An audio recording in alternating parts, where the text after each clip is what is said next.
महावितरणातर्फे 10 ते 20% वीज दरवाढ केल्याने सर्वसामान्य ग्राहकांना एप्रिलपासून आर्थिक बोजा पडणार असल्याचा दावा नाशिक जिल्हा ग्राहक पंचायतीचे उपाध्यक्ष सुरेश पाटील यांनी केलाय।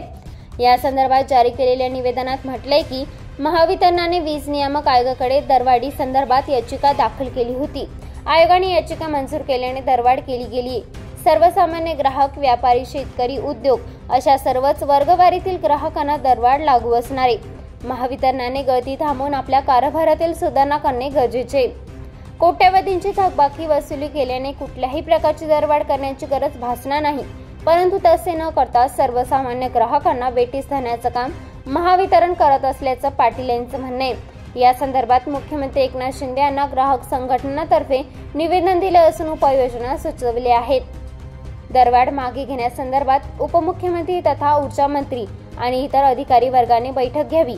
यामध्ये ग्राहक संघटनेचे पदाधिकारी, वीज ग्राहक समितीचे सदस्य आणि ग्राहक पंचायतीचे सदस्यांना बोलवावे, अशी मागणी राज्यस्तरीय वीज ग्राहक समन्वयक समितीचे निमंत्रक प्रताप होडगे, नाशिक जिल्हा ग्राहक पंचायतीचे उपाध्यक्ष सुरेश पाटील, सचिव विलास देवळे यांनी केली आहे। महाराष्ट्र राज्य वीज नियामक आयोगाने 1 एप्रिलपासून विजेच्या दरात सुमारे 10 ते 20% दरवाढ केली आहे। यापूर्वी ग्राहकांना 1 ते 100 युनिटसाठी 5 रुपये 58 पैसे प्रति युनिट दराने बिल भरावे लागायचे। आता त्यांना प्रति युनिट 5 रुपये 58 पैसे या दराने मोजावे लागतंय।